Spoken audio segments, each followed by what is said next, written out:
ನಮಸ್ಕಾರ ಸ್ನೇಹಿತರೆ, ನಮ್ಮ ಕಿರಣ್ ಕ್ರಿಕೆಟ್ ಕನ್ನಡ ಚಾನೆಲ್ಗೆ ಸ್ವಾಗತ. ಭಾರತ ಮತ್ತು ಇಂಗ್ಲೆಂಡ್ ನಡುವಿನ ಎರಡನೇ ಏಕದಿನ ಪಂದ್ಯ ಕ್ರಿಕೆಟ್ ಅಭಿಮಾನಿಗಳಿಗೆ ರೋಚಕ ಅನುಭವ ನೀಡಿತು.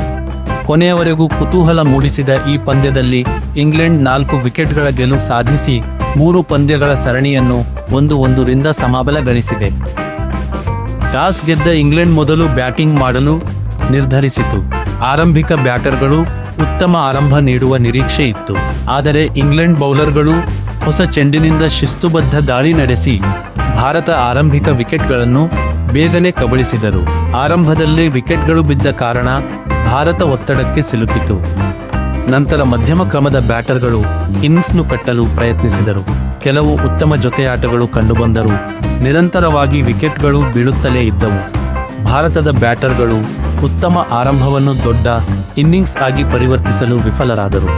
ಪರಿಣಾಮವಾಗಿ ಭಾರತ 233 ರನ್ಗಳಿಗೆ ಆಲ್ಔಟ್ ಆಯಿತು. 234 ರನ್ಗಳ ಗುರಿ ಬೆನ್ನಟ್ಟಿದ ಇಂಗ್ಲೆಂಡ್ ಕೂಡ ಆರಂಭದಲ್ಲಿ ಕೆಲವು ವಿಕೆಟ್ಗಳನ್ನು ಕಳೆದುಕೊಂಡಿತು. ಭಾರತದ ಬೌಲರ್ಗಳು ಉತ್ತಮ ಲೈನ್ ಮತ್ತು ಲೆಂಗ್ತ್ನಲ್ಲಿ ಬೌಲಿಂಗ್ ಮಾಡಿ ಪಂದ್ಯವನ್ನು ಸಮಬಲದಲ್ಲಿಟ್ಟರು. ಆದರೆ ಅನುಭವಿ ಬ್ಯಾಟರ್ ಜೋ ರೂಟ್ ಮತ್ತೊಮ್ಮೆ ತಮ್ಮ ಕ್ಲಾಸ್ ತೋರಿಸಿದರು. ಜೋ ರೂಟ್ ಆರಂಭದಲ್ಲಿ ಎಚ್ಚರಿಕೆಯಿಂದ ಬ್ಯಾಟಿಂಗ್ ಮಾಡಿ ನಂತರ ಅಗತ್ಯವಿದ್ದಾಗ ಬೌಂಡರಿಗಳನ್ನು ಬಾರಿಸಿದರು. ಅವರು ಯಾವುದೇ ಆತುರ ತೋರದೆ ಇನ್ನಿಂಗ್ಸ್ ಕಟ್ಟಿದರು. ಕೊನೆಯವರೆಗೂ ಔಟಾಗದೆ 99 ರನ್ ಗಳಿಸಿ ಇಂಗ್ಲೆಂಡ್ ತಂಡವನ್ನು ಗೆಲುವಿನ ದಡ ಸೇರಿಸಿದರು. ಶತಕದಿಂದ ಕೇವಲ 1 ರನ್ ದೂರದಲ್ಲಿ ಉಳಿದರು.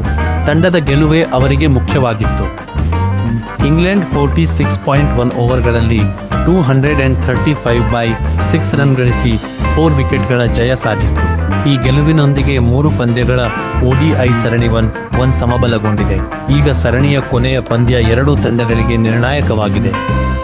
ಭಾರತದ ಪರ ಬೌಲರ್ಗಳು ಕೆಲ ಹಂತಗಳಲ್ಲಿ ಉತ್ತಮ ಪ್ರದರ್ಶನ ನೀಡಿದರು. ಆದರೆ ಮಧ್ಯಮ ಓವರ್ಗಳಲ್ಲಿ ಪಂದ್ಯವನ್ನು ಸಂಪೂರ್ಣವಾಗಿ ತಮ್ಮ ಹಿಡಿತದಲ್ಲಿ ಇಡಲು ಸಾಧ್ಯವಾಗಲಿಲ್ಲ. ಕ್ಯಾಚ್ ಅವಕಾಶಗಳು, ಡೆತ್ ಓವರ್ಗಳ ಬೌಲಿಂಗ್ ಮತ್ತು ಬ್ಯಾಟಿಂಗ್ನಲ್ಲಿ ದೊಡ್ಡ ಜೊತೆಯಾಟದ ಕೊರತೆ ಭಾರತಕ್ಕೆ ಹಿನ್ನಡೆಯಾಯಿತು. ಈ ಪಂದ್ಯದಿಂದ ಭಾರತ ಕಲಿಯಬೇಕಾದ ಕೆಲವು ಪ್ರಮುಖ ಅಂಶಗಳಿವೆ. ಆರಂಭಿಕ ಬ್ಯಾಟರ್ಗಳು ಹೆಚ್ಚು ಸಮಯ ಕ್ರೀಸ್ನಲ್ಲಿ ಉಳಿಯಬೇಕು. ಮಧ್ಯಮ ಕ್ರಮದ ಆಟಗಾರರು ಜವಾಬ್ದಾರಿಯುತ ಇನ್ನಿಂಗ್ಸ್ ಆಡಬೇಕು.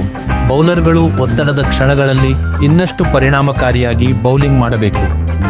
ಇಂಗ್ಲೆಂಡ್ ತಂಡದ ಪರವಾಗಿ ಜೋ ರೂಟ್ ಅವರ ಇನ್ನಿಂಗ್ಸ್ ಪಂದ್ಯವನ್ನು ಸಂಪೂರ್ಣವಾಗಿ ಬದಲಿಸಿತು. ಒತ್ತಡದ ಪರಿಸ್ಥಿತಿಯಲ್ಲೂ ಅವರು ತಾಳ್ಮೆ ಕಳೆದುಕೊಳ್ಳದೆ ಆಡಿದ ರೀತಿ ಯುವ ಆಟಗಾರರಿಗೆ ಉತ್ತಮ ಉದಾಹರಣೆಯಾಗಿದೆ.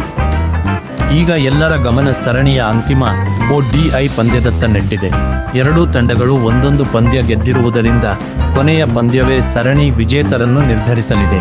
ಭಾರತ ಕಮ್ಬ್ಯಾಕ್ ಮಾಡುತ್ತದೆಯೇ ಅಥವಾ ಇಂಗ್ಲೆಂಡ್ ಟ್ರೋಫಿ ಗೆಲ್ಲುತ್ತದೆಯೇ ಎಂಬುದನ್ನು ಕಾದು ನೋಡಬೇಕು.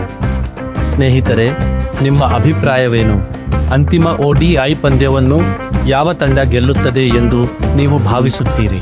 ಕಾಮೆಂಟ್ನಲ್ಲಿ ತಿಳಿಸಿ. ವಿಡಿಯೋ ಇಷ್ಟವಾದರೆ ಲೈಕ್, ಶೇರ್ ಮಾಡಿ ಮತ್ತು ಕಿರಣ್ ಕ್ರಿಕೆಟ್ ಕನ್ನಡ ಚಾನೆಲ್ ಅನ್ನು ಸಬ್ಸ್ಕ್ರೈಬ್ ಮಾಡಿ. ಮತ್ತೆ ಭೇಟಿಯಾಗೋಣ ಮತ್ತೊಂದು ಕ್ರಿಕೆಟ್ ಸುದ್ದಿಯೊಂದಿಗೆ. ಧನ್ಯವಾದಗಳು.